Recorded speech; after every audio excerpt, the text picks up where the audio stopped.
Happy Sunday morning. I've brought you out here to a cemetery near my home this morning because I wanted to talk about unanswered questions.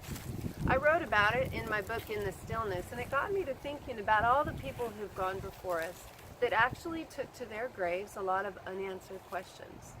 In our lives, sometimes it's hard walking through life and trying to live day by day with unanswered questions in front of us. And yet, God doesn't see it as a disadvantage for us. Let me read a little bit out of chapter 3. Our temptation is to see this position as a disadvantage, but in reality, we've now been positioned for the greatest adventure of our lives. We're finally at our weakest, where God can shine most brightly through us.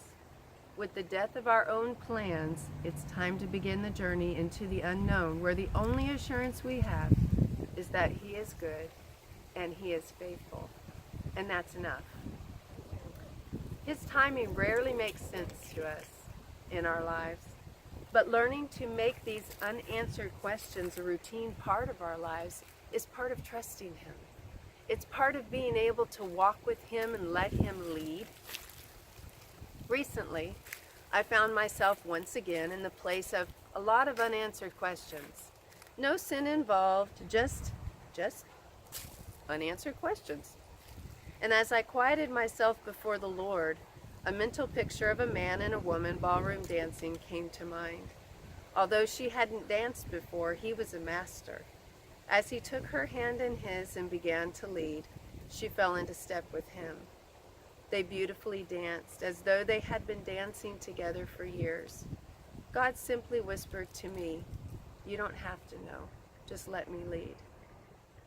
As time progresses, I long more and more to simply be caught up in His lead, to enjoy the dance, and let Him show me from day to day what His plan is.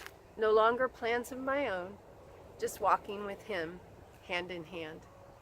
And I got to thinking about this tapestry that I had at home, and I actually brought it with me this morning.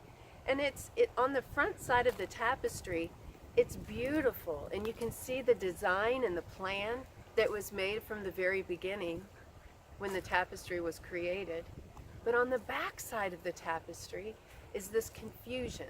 It's a confusion of threads, if you will, where the threads are just woven together, but they don't seem to make any sense. And our lives are very much the same. Even though we seem to be in the seat of confusion half the time as we're living, God has a plan for us, and He is working that plan out in our lives. And if we'll be patient and walk all the way through, all the way to the end, He'll show us the beauty of what He had designed for us. Let me show you the tapestry.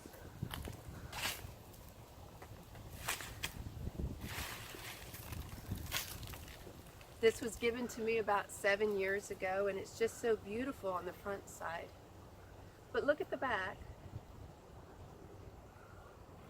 And you can see that you can't even see the design. It doesn't make sense. God's plans for our lives are good, and He knows what He's doing when He weaves the threads together to form this beautiful picture that one day we'll look back on and we'll see what His plan was from the very beginning. So I encourage you, don't stop living. Don't stop walking forward. God has good things yet ahead. Have a great day, and I'll see you next week.